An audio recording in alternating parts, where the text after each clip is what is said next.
Bom dia, queridos ouvintes do programa Livremente com a doutora Rose Cabral. Muito obrigada pela sua participação, pela sua audiência, mais uma vez, mais uma quarta-feira. Você sabe que esse programa tem um compromisso com você de toda quarta-feira, quando você está aqui nos ouvindo, de você receber instruções, orientações, temas e assuntos, juntamente com os profissionais convidados aqui, que sempre um time de primeira linha, você pode entender, compreender assuntos, demandas, problemas e questões que, com certeza, se não diretamente a você, vai estar afetando ou acontecendo com alguém muito próximo. Então, o propósito nosso, toda quarta-feira de manhã, é trazer para você essa orientação. E o tema hoje, nós vamos falar de algo que é muito comum e nós podemos dizer até que já está dentro da naturalidade, que é a questão da homossexualidade. Recentemente, nós tivemos dois temas aqui a respeito de homossexualidade e de ideologia de gênero. E se você, querido ouvinte, quiser assistir e ouvir, está lá no canal do YouTube Doutora Rose Cabral. É só acessar lá, verificar lá os temas e você vai procurar. E hoje nós queremos fazer uma proposta diferente. Como a família deve proceder num caso de homossexualismo dentro da sua família? Como proceder se o seu filho ou sua filha se descobre com uma determinada opção ou orientação sexual? Como devemos proceder? E para nos ajudar hoje, está de volta aqui, que ela já não é mais convidada, ela já é uma coadjuvante aqui do nosso programa. Nós vamos conversar com a psicóloga Maria Helena Leite. Ela é terapeuta familiar e psicóloga, além também de professora de CUNIE, já esteve aqui também falando a respeito disso conosco. Se quiser ouvir os programas com a doutora Maria Helena Leite aqui no programa Livremente, também está lá no nosso canal de YouTube, é só procurar lá. Bom dia, dona Helena, muito obrigada por a senhora estar aqui novamente. Bom dia, doutora Rose, bom dia, público em geral, né? Um prazer imenso estar aqui mais uma vez com você, nesse bate-papo, que é um bate-papo que possa ajudar quem ouve, que essas pessoas possam trazer uma reflexão, né? Que eu possa trazer uma reflexão, que essas pessoas possam pensar sobre isso, né? A gente precisa pensar, sim, a respeito, porque isso não vem na, como é que se diz? Na bula, não é mesmo, dona Helena? Quando a criança nasce, o pai e a mãe não vêm com uma lista de acontecimentos da vida daquela criança e a criança, quando nasce, é um menino e uma menina, vai ser tratado como tal. Porém, em algum momento, essa certeza ou essa percepção dos pais, ela pode ser afetada pela sua experiência, porque a senhora sendo terapeuta familiar, imagino que seja vasto aí o seu conhecimento ou os casos que a senhora já orientou. Tem uma idade assim para o pai e a mãe perceber que aquela criança ela tem um pensar a respeito da sua sexualidade diferente do que é denominado como padrão? Não tem uma idade que os pais percebam. Os pais, eles têm muita dificuldade de perceber seus filhos no geral, como um todo. Então, eles vão perceber quando a escola chama, quando alguma pessoa da família faz alguma observação, mas é mais difícil para a família perceber, porque a família não está, muitas vezes, integrada com essa criança.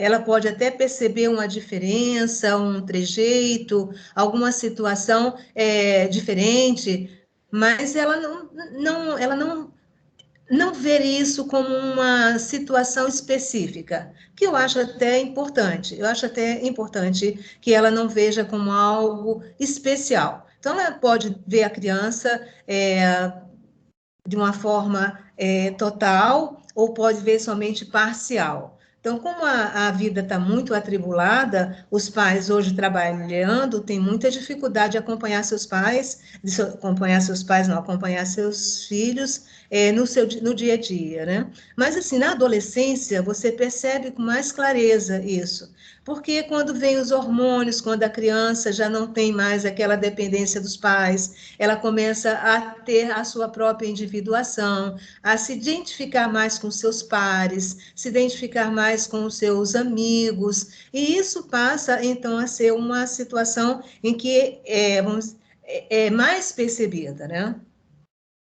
Então, a adolescência seria um momento que desabrocha a sexualidade.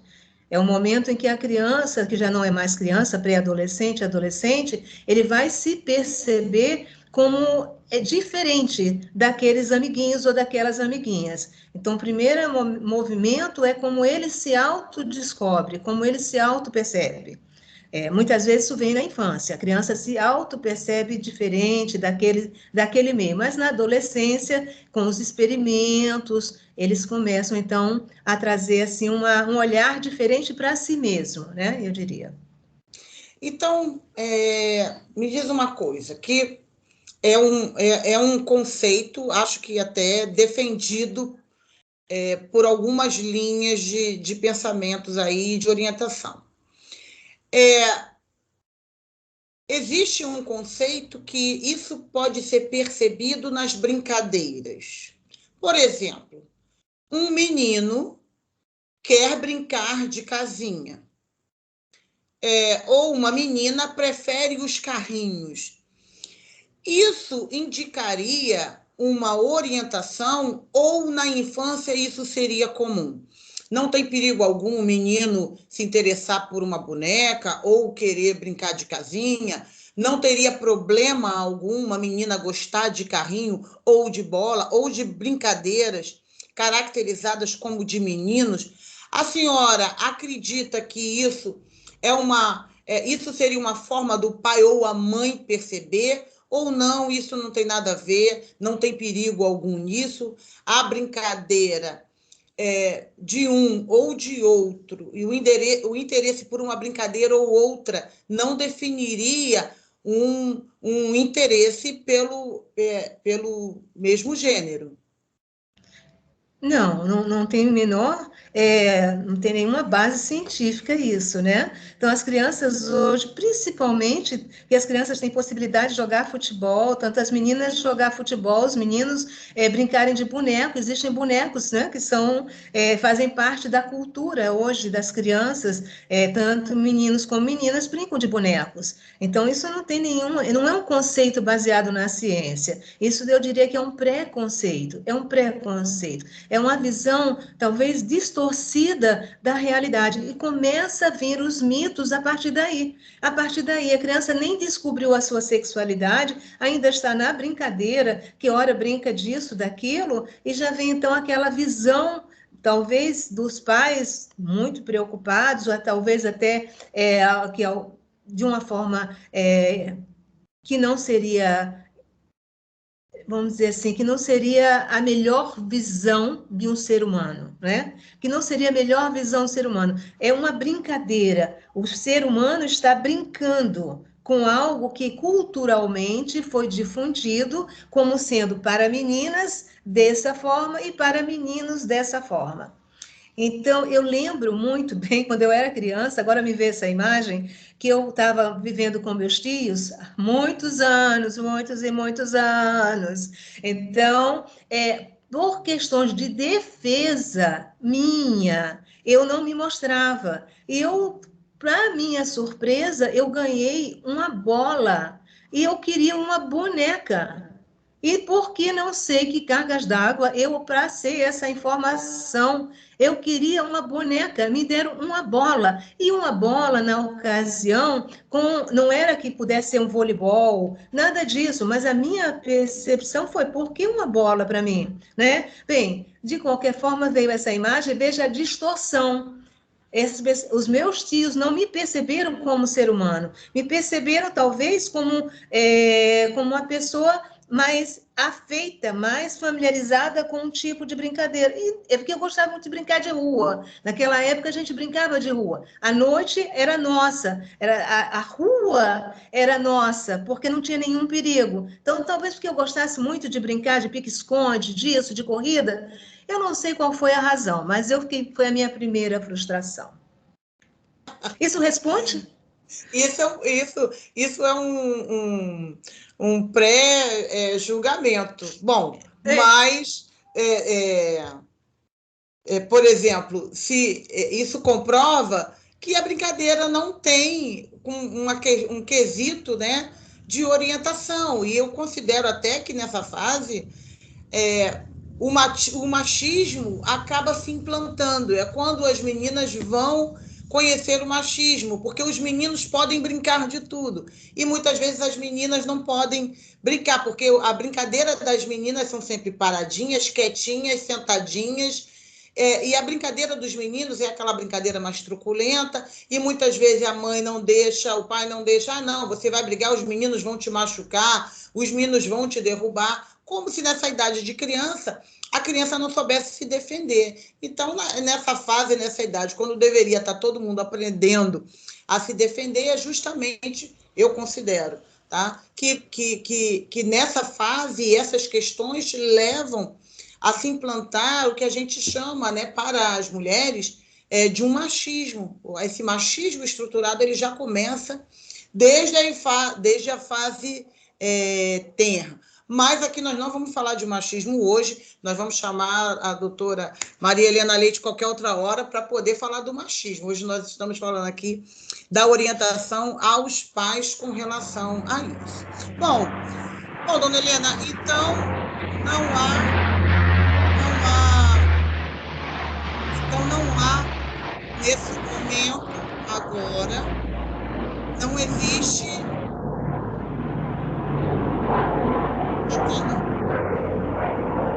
Oi? Teve um barulho no fundo?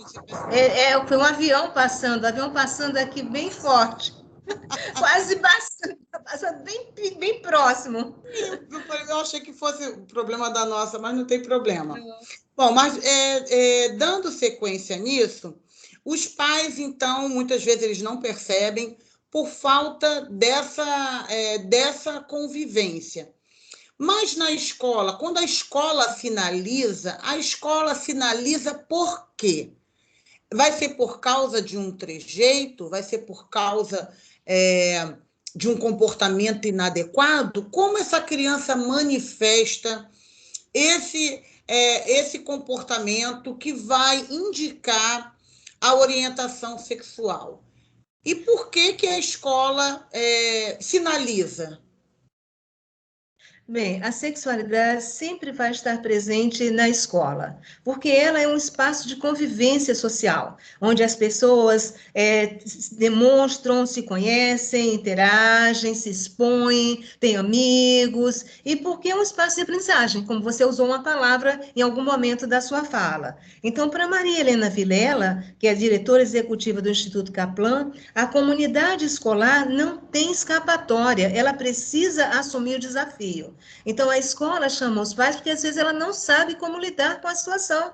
Então, como também outras situações. A escola normalmente chama os pais, quando ela não se dá conta da situação. E, às vezes, uma situação bem simples. Mas, então, ela chama e ele apresenta alguns problemas. Talvez, assim, não exatamente como trejeitos, como você disse. Não, chamam porque tem algumas dificuldades de aprendizagem. Porque quando a criança ou quando o adolescente se autodescobre, primeiro esse momento dele com ele mesmo, se autodescobre como diferente dos outros, com uma percepção sexual dele completamente diferente, aquilo vira um segredo para ele. Como segredo, ele fica completamente sozinho, ele não tem o apoio de ninguém, ele não sabe a quem contar. Ele vai demonstrar isso na escola através de irritabilidade, muitas vezes falta de atenção, dificuldade de aprendizagem. Então, ele vai trazer esse comportamento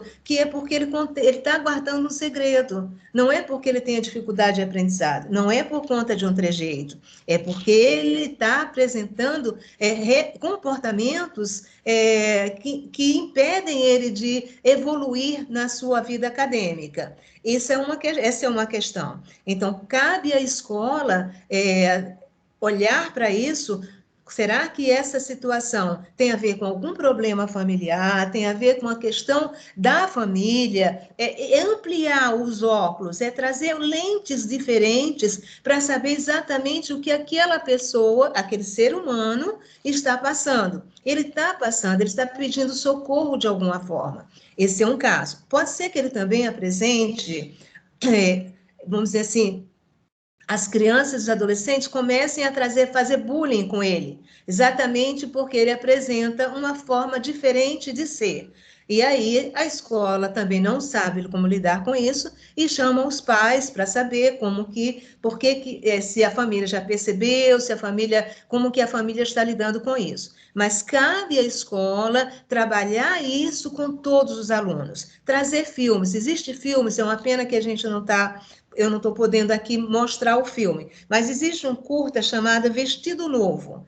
É muito bonitinho, é lindo. É um menino é um dia que seria um dia de carnaval, é um filme argentino de 13 minutos, Vestido Novo. Então, a fantasia seria de dálmata, mas a criança aparece vestida de menina. É um menino e que aparece vestida de menina. E começa, então, aquele bullying. Nossa, e começa a chamar com aquelas palavras pejorativas. Então, o pai é chamado à escola, ele fica isolado.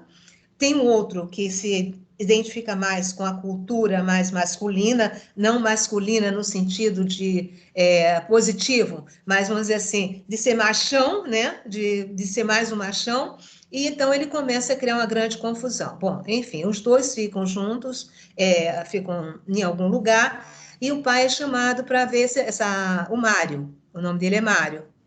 E esse é muito bom, vale a pena ver, são 13 minutos. Então, a escola pode começar a trazer esses filmes, tem vários filmes.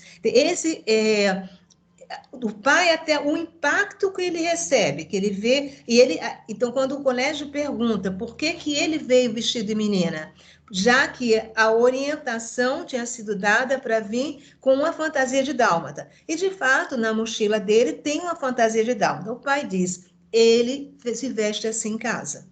É comum ele se vestir assim em casa.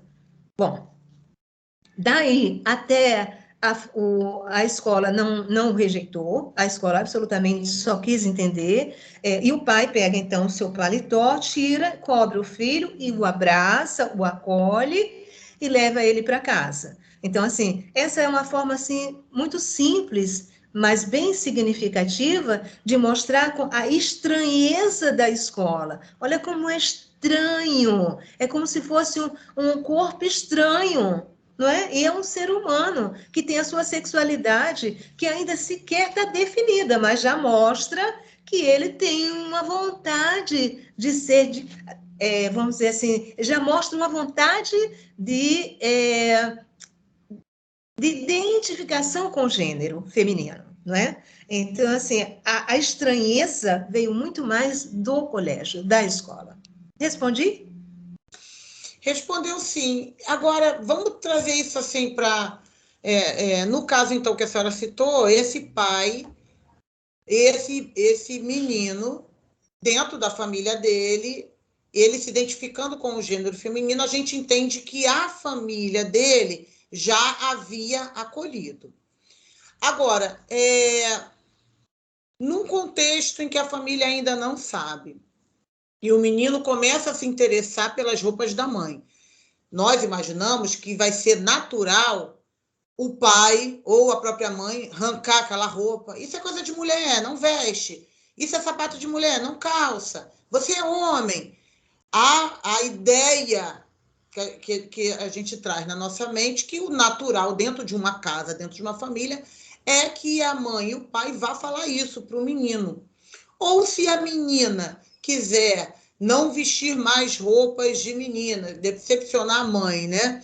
Não quero vestir rosa, eu quero a roupa do meu irmão, eu quero o boné do meu irmão. E começar a trazer essa identificação, a princípio na sua forma de vestir. Que orientação a gente pode dar para esses pais?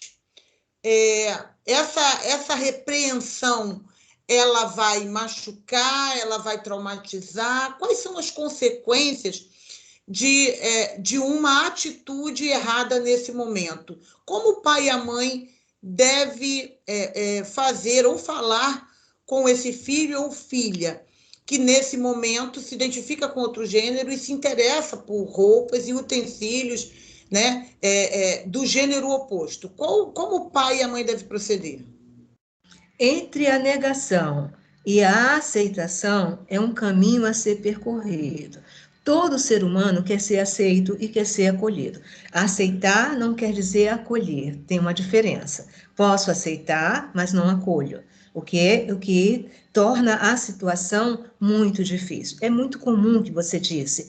Quando o menino se veste menina, ele quer estar com as bijuterias femininas e logo abre um sinal de alerta, né? Os pais ficam um sinal de alerta, como novamente um corpo estranho naquela família. Um corpo que eu estou falando não é de uma forma pejorativa, é corpo quando tem cisco no olho, a gente diz que tem um corpo estranho, tem alguma coisa fora daquela naturalidade daquela família. Uma família como a nossa sociedade, que é construída visando o casamento e a procriação, espera-se que o filho vá casar com a menina, que a menina vá casar com o menino. Embora isso já tenha mudado muito, o avanço é muito grande, mas o impacto ainda é forte. Os pais ainda ficam.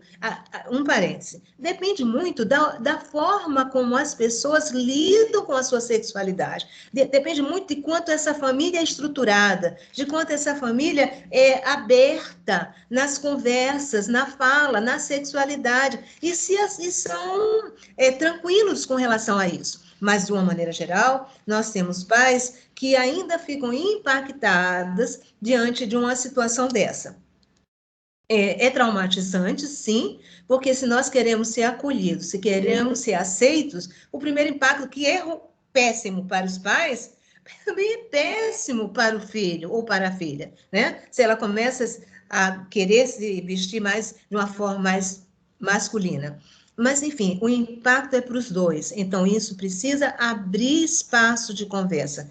Há um caminho a ser percorrido. Eu olho meu filho e minha filha como um ser humano. Primeira coisa, embora quem seja impactado pela cultura, eu preciso respirar, me reintegrar como mãe ou como pai e olhar para esse ser humano, é um meu filho que veio de berço, que eu tenho um amor desde que nasceu. A minha expectativa é minha. Eu tenho que lidar com as minhas frustrações enquanto pai. Eu tenho que lidar com os meus lutos daquilo que eu projetei para o meu filho. Eu projetei que ele iria nascer saudável, tomar as vacinas, caso as pessoas concordem, tomar as vacinas, crescer, brincar, pererê pão duro e, quem sabe, até ser um médico, um engenheiro, embora que hoje isso já mudou completamente, mas é uma projeção que traz por etapas da vida daquela criança ou daquele adolescente. Então, quando o primeiro impacto, que é a sexualidade, que a criança começa a se descobrir a sua sexualidade, que às vezes é com 3 anos, a criança começa a buscar a sua sexualidade através da masturbação, mas isso não tem nada a ver com o nosso tema. Mas, então, o que eu quero dizer, do impacto à aceitação, ao acolhimento, etapas que precisam ser levadas em consideração, mas os pais precisam talvez de uma ajuda, de uma psicoterapia familiar. No meu consultório é muito comum as pessoas se descobrirem, às vezes até na idade adulta, que eu tenho uma cliente, bom, não posso falar, enfim, mas tem uma pessoa que diz assim, bom, agora eu tenho mais opções. Foi casada, uma mulher foi casada, depois se descobriu apaixonada por uma mulher. E ela disse, bom, agora eu descobri que eu tenho mais opções. Desse momento crucial, eu digo crucial para os pais, crucial para os filhos, a esse estágio, é um caminho a ser percorrido. Então, os pais precisam acolher seu filho como eles são. Então, todos querem ser aceitos. Eu repito isso e gostaria até de introduzir isso. Incluir não é pedir que eu me adapte, é me aceitar como sou. Né? Então, esse é o estágio mais importante de uma relação mãe, pai, avós, família e filhos. Aceitar como eu sou, independente da minha sexualidade. Eu acredito que é comum, e a senhora já deve ter ouvido também várias vezes o relato, dos pais se sentirem decepcionados ou fracassados. Acho que é uma tendência do pai ou da mãe achar que fracassou em alguma coisa, por isso o filho ou a filha está tendo um comportamento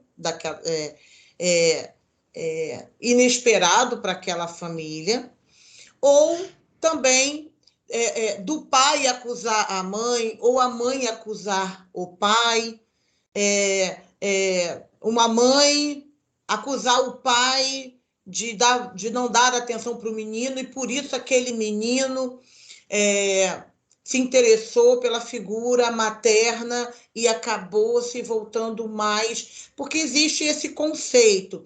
Isso está meio que intrínseco, talvez, no pensamento de um pai e de uma mãe, de que alguém errou e que alguém falhou. Existe uma falha do pai ou da mãe nesse quesito da sexualidade do filho? Existe alguma ligação ou alguma influência? Se existe alguma falha, é no sentido de escutar esse filho, é no sentido de poder entender esse filho ou essa filha, né? Que é muito comum as meninas também serem homossexuais ou homoafetivas, né? Então, se existe uma falha, é a falta de conversa. Se existe uma falha, é não olhar para essa pessoa como ser humano. Não existe falha no sentido de que isso contribuiu para que ele pudesse ter essa orientação sexual diferente. Não. Isso é um mito. Isso não é verdade, né? Então, as pessoas, como você disse logo no início, eu não sei se já estava gravado ou não, como as pessoas dizem, é um modo de ser. Você não se descobre, quando você é hétero, isso é naturalizado, porque isso é um esperado. Quando você é homo, você é bi, você então já saiu dessa linha do esperado. Para os pais, é um luto, e ele não sabe lidar com esse luto das expectativas dele.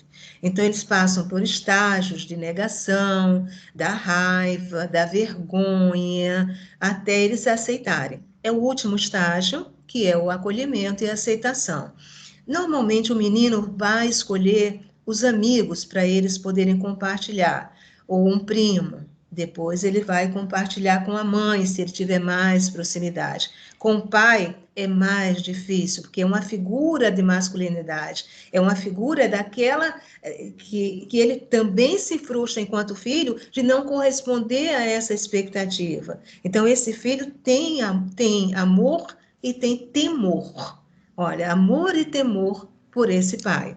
Esse pai que já mostra aversivo, que mostra arredio. Então, começam a ter as dificuldades de entendimento e de compreensão. Uma ajuda terapêutica é importantíssima. No meu consultório, eu já precisei, trabalho com famílias, e o pai veio e foi no consultório que o filho disse que a mãe já sabia, a irmã já sabia, e que o filho disse para o pai que ele não tinha, que ele não era hétero. E o pai, no consultório, acho que levou uns 10 minutos para ele se refazer. Mas ele se refez e pôde, isso foi assim, e pôde continuar a conversa, e pôde acolher o filho. E ele disse, isso não é o comum. E ele disse, você é meu filho, e eu aceito do jeito que você é. Eu aceito você com a sua complexidade, com a sua sexualidade. Não falou com esses termos, mas falou. Ele levantou e abraçou o filho. Foi realmente uma cena que seria, assim, final feliz, né? Vamos dizer assim, um final feliz. Gente, passa rapidinho, nós vamos aí para o intervalinho e a gente volta já já. Tá bom. Estamos de volta. Gente, hoje nós estamos conversando sobre homossexualidade numa orientação para os pais. E aí, no primeiro bloco, estamos conversando com Maria Helena Leite, que é psicóloga, terapeuta familiar, e ela está dando aqui várias instruções para nós hoje. Aí, no primeiro bloco, a gente falou de algumas coisas que derrubam realmente mitos que nós temos a respeito dessa descoberta da sexualidade quando criança e quando na adolescência. Questões como a escola e a aceitação dos pais.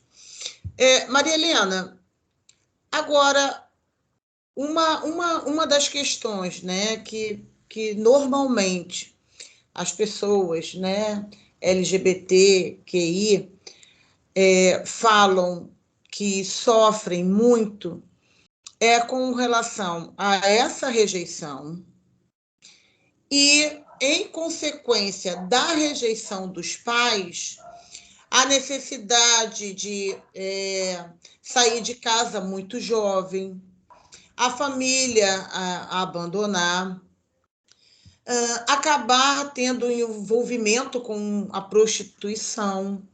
Então, aquela falha lá na família, ou essa falta de aceitação, ela vai desencadear processos não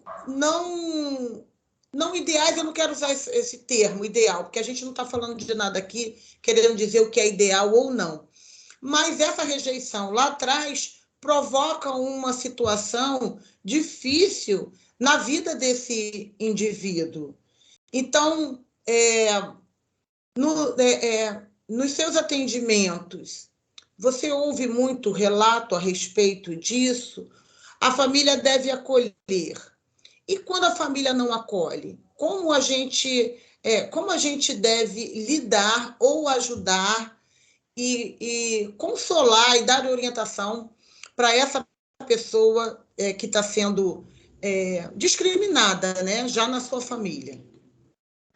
De uma maneira geral, na minha clínica, eu venho com a família vem junto, né? Quando é individual, por exemplo, eu já atendi um cliente meu que ele passou por todo esse processo, adulto, bem-sucedido, também psicólogo, mas não exerce a profissão de psicólogo. E ele passou por todo o processo, tanto da descoberta na adolescência, quando ele realmente viu que ele tinha uma orientação de homossexualidade, até ele conseguir, até ele conseguir inserir o namorado e depois esposo na família. Isso foi um processo, não houve abandono. E depois ele inseriu através de um casamento legalizado, porque isso já existe. E inseriu na empresa que ele trabalha. Olha que processo bonito da descoberta, da inserção dele como pessoa, como ser humano, para falar para os seus pais aceitarem, eu não sei de que forma aceitaram, porque ele já era adulto, então não foi um trabalho de família, então eu o acompanhei no processo dele revelar para os amigos, revelar para a empresa, o casamento, a ter uma união estável, a ter o casamento mesmo e ter acesso a todos os direitos trabalhistas junto a essa empresa. Olha que linha do tempo, não é? E depois eu vinha tratar os filhos dele, que foram adotados. Então, assim, eu fico até emocionada. né? Porque é uma trajetória muito bonita. Então, trabalhei os filhos, trouxe cada adoção era um filho que ele trazia. É quase como se precisasse se certificar de que estava tudo certinho com eles, né? É, então, essa é uma trajetória diferente. Eu talvez me perca da sua pergunta, mas você me relembra. Mas é que está vindo muitas imagens, eu tenho que seguir as imagens. Então, tinha um outro também, de uma outra situação, que eu atendi a mãe, e quando esse menino vinha acompanhado da mãe, porque não tinha com quem ficar, ele tinha todo um jeito feminino de ser. Bom, eu nunca levei, isso não faz parte do meu, não era a questão que trazia a minha cliente aqui. Bom, depois ela queria que eu cuidasse do filho, porque o pai começou a dizer, não fala dessa forma, você é homem, exatamente o que você falou, é homem, fala como homem, age como homem. E ela queria, mas naquele momento eu já não podia atender, porque eu estava, não estava naquele momento sendo possível atender. Essa é uma situação, né? Uma outra situação que me veio, você me cobra, tá? Se eu perdi a resposta, se eu perdi a pergunta. Uma outra situação que me veio, muitas imagens estão vindo, não posso fazer nada. Então, assim, foi de uma situação de uma mãe que eu atendi, cuja filha, já adulta, ela era homoafetiva, homossexual, e ela não sabia como lidar com a presença da namorada e com a demonstração de afeto na frente dela. Para ela, isso era uma estranheza. Mas ela acolheu a filha, ela só pediu que respeitasse o espaço dela, né, para não haver essas demonstrações de afeto. Mas voltando para a sua pergunta, que fala do abandono, da rejeição, e com o caminho que essa pessoa vai seguir desse trauma, isso é quem vai poder ajudar? A rede de apoio dele. Trazer a rede de apoio. Trazer com que essa pessoa possa contar com aquele amigo que já sabe há muito tempo. Quando eu trabalhei com HIV, durante 11 anos eu trabalhei no Hospital Universitário Gafreguini, num projeto de atendimento a crianças, adolescentes e familiares que eram vivendo com HIV/AIDS. Esse foi um processo muito semelhante. Do início do HIV, quando se descobria que a criança tinha HIV, descobria-se que a família tinha HIV porque a criança apresentava HIV. Então, toda a família estava contaminada. Então, eram descobertas muito dolorosas. Além de tudo, além do estigma da época do HIV, ainda tinha o estigma, aquela família estava completamente destruída. Quem que iria dar apoio? Muitas vezes, era a própria instituição que dava apoio. Nós, do grupo de psicologia, tínhamos uma rede de apoio, uma rede de suporte. Então, aquela criança, aquele adolescente que ficou desamparado, ele contava com essa rede de suporte da própria instituição. Então, aquela pessoa que se sente abandonada, rejeitada e que está sozinho, e aí pode desandar até por outros caminhos que vão fazer com que ele se sinta a autoestima dele muito baixa e completamente perdido, ele precisa contar com o núcleo. Sempre vai existir um núcleo de apoio, seja de uma instituição, seja até de uma religião, seja de amigos, seja de parentes, a avó, o avô, a tia, mas ele precisa contar com uma rede de apoio. Eu voltei para a sua pergunta? Voltou sim, e você tocou num ponto que eu acho que é um ponto que assim muitas pessoas se sentem incomodadas, né? Que seriam a demonstração de afeto. Então, muitas pessoas ficam, né, no armário, que é o termo que, né, popularmente a pessoa fala, fica no armário, fica escondida no armário. E, infelizmente, essas pessoas que se escondem, às vezes são essas pessoas até que vão propagar, levar essa doença para a família, em casa. É aquele homem que não se assumiu como bi ou como homossexual e insiste, de repente, numa relação heterossexual e acaba, como é que se diz, aumentando esse processo destrutivo, porque ele está dentro de um processo destrutivo e acaba trazendo um processo destrutivo para os demais à sua volta. A demonstração de afeto, a gente observa que é algo comum na queixa principalmente de quem é heterossexual. É muito normal a gente ouvir assim, as expressões assim: ah, não tem problema, quer fazer seu sexo, gosta da pessoa, mas que fique lá, que seja uma coisa escondida, que seja uma coisa da sua intimidade. Então, existe ainda muito incômodo por conta dessas demonstrações de afeto. No caso, inclusive, a sua cliente estava tendo esse problema com relação ao relacionamento, né, da filha. Como é esse trabalho de desconstrução? Porque, na verdade, quando falamos de sociedade, aí a gente está trazendo, diminuindo, né, trazendo esse conceito para a origem, que seria a origem dentro da família. Como orientar e como desconstruir esse conceito para que isso não seja uma estranheza, para que isso não seja algo que agrida, porque dentro da família tem gente que se sente agredida com uma demonstração de afeto. E, às vezes, os casos de homofobia têm a ver com isso. É porque alguém estava demonstrando afeto em algum lugar e incomodou alguém e acaba se cometendo um crime. Qual, na sua opinião, como seria a desconstrução disso dentro de casa? E se desconstrói isso dentro de casa, acredito que você começa a desconstruir também esse conceito a nível de sociedade. Não é uma coisa fácil, não é? Toda demonstração de afeto toca o outro. Toca aquele que está observando. Quando você assiste um filme, aquela demonstração de afeto, você se sente também, ai, que delícia, né? Como se você tivesse vivendo aquele filme. Numa família tradicional, na nossa família tradicional, né, com toda essa cultura, imagine o que é uma demonstração de afeto entre duas pessoas do mesmo gênero. Pode ser algo natural, se essa família estiver aberta, como pode ser algo muito desconfortável. Eu penso que o princípio é o conforto. Eu me sinto confortável diante do meu filho, da minha filha, demonstrar afeto, até por ser um casal hétero, né? Um casal hétero, quando a menina senta no colo do menino, quando a mulher senta no colo do marido. Se a minha sexualidade está ok, isso não vai ter problema nenhum. Mas se eu for uma pessoa reprimida, eu vou olhar aquilo assim. Mesmo casal hétero.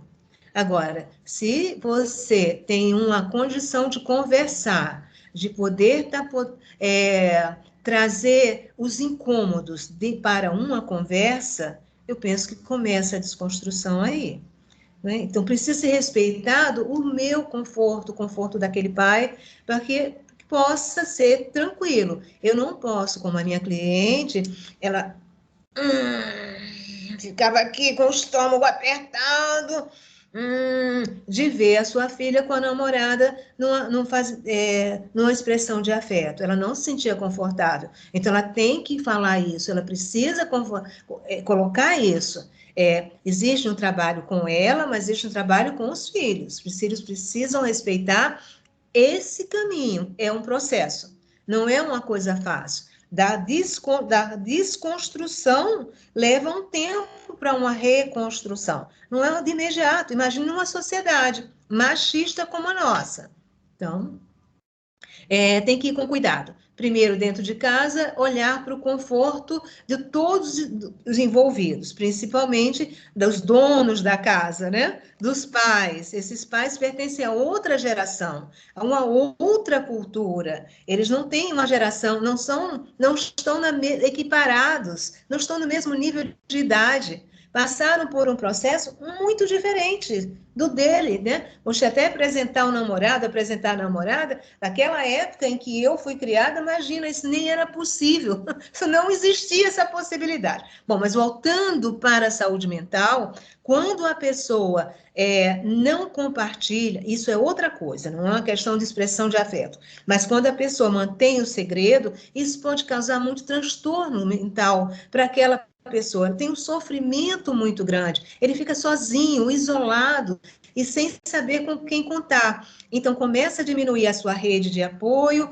e começa a criar mais solidão dentro dessa pessoa. Então, precisa compartilhar com alguém de confiança do processo de revelação, que possa também compartilhar com a família, e a família tem que estar aberta para falar de sexualidade. Quando um adolescente quando uma criança atinge a puberdade, a família tem que estar acompanhando, ou levar, conversar sobre sexo, conversar sobre sexualidade, desde a masturbação, que é uma coisa normal, até conversar sobre as suas orientações sexuais. Eu penso que a conversa sempre é o caminho, seja para desconstruir e reconstruir alguma situação.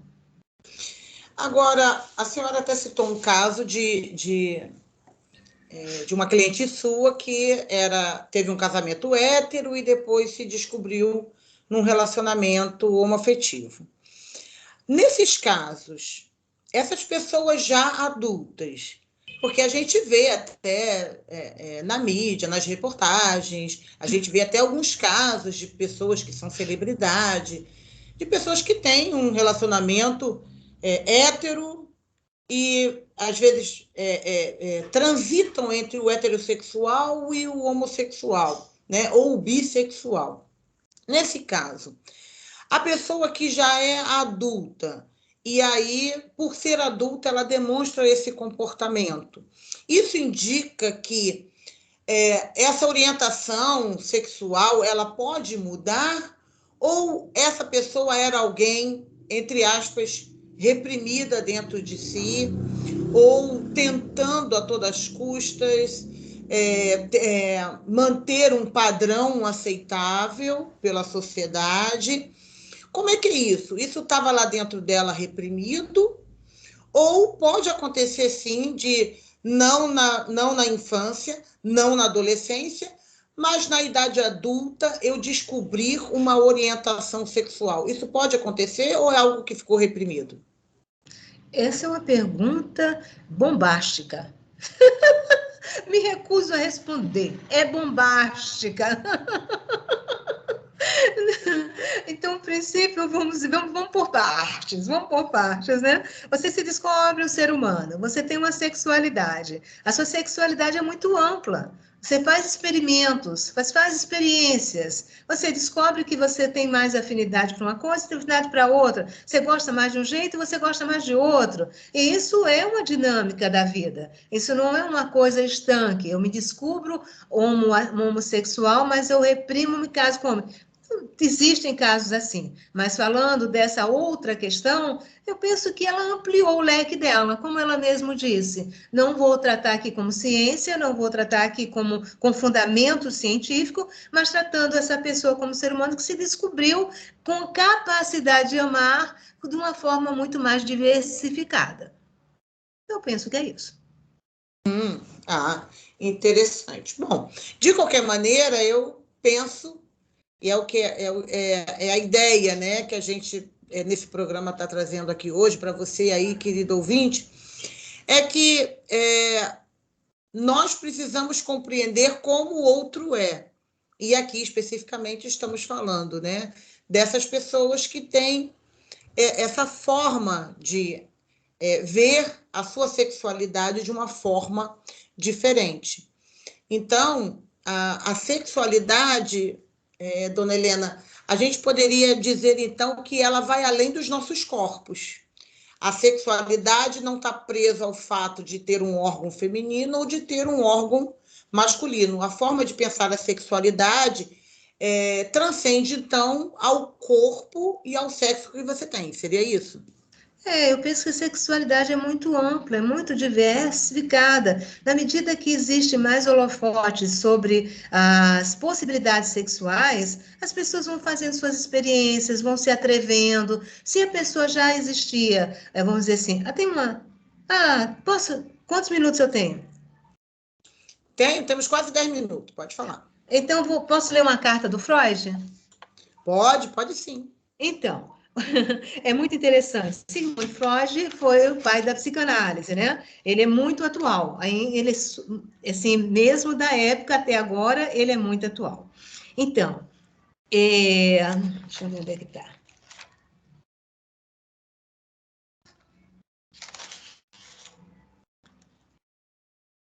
A homossexualidade certamente não é uma vantagem, tampouco é algo de que se envergonhe, não é nenhum vício, nenhuma degradação e não pode ser classificada como doença. Isso Freud falou.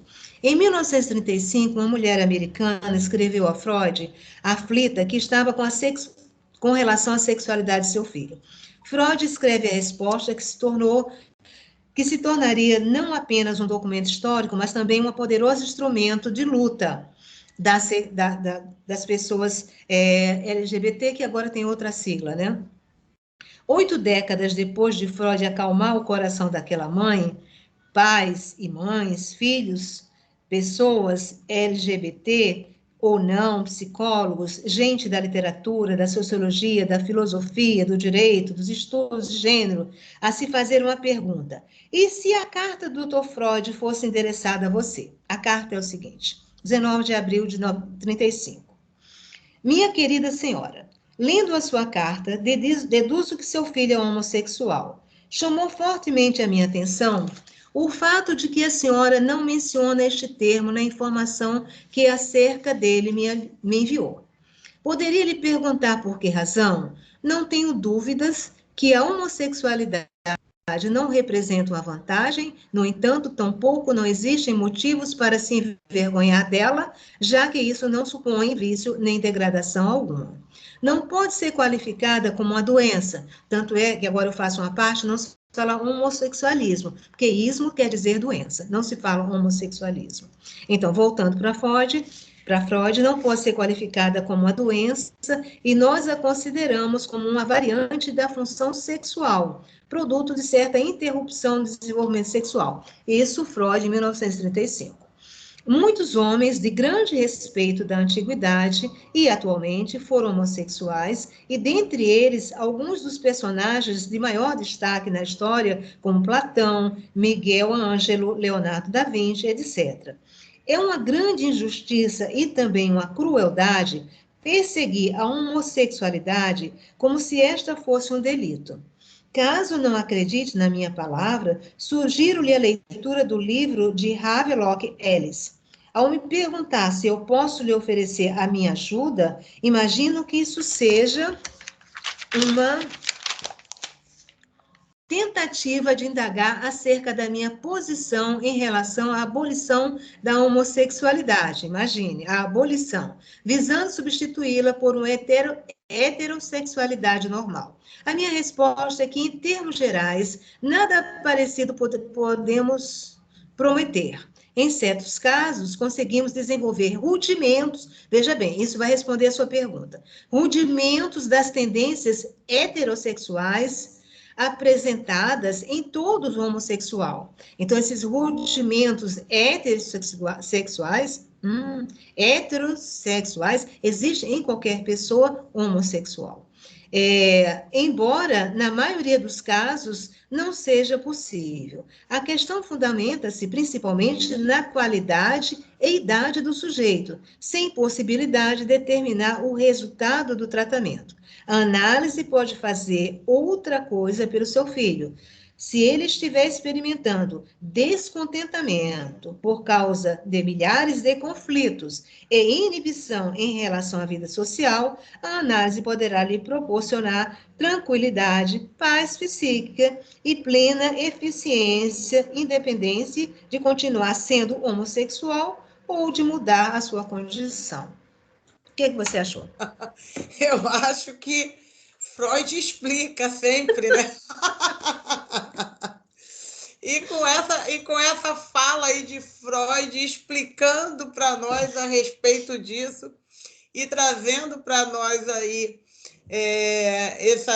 esse descanso, né, com relação a pensamento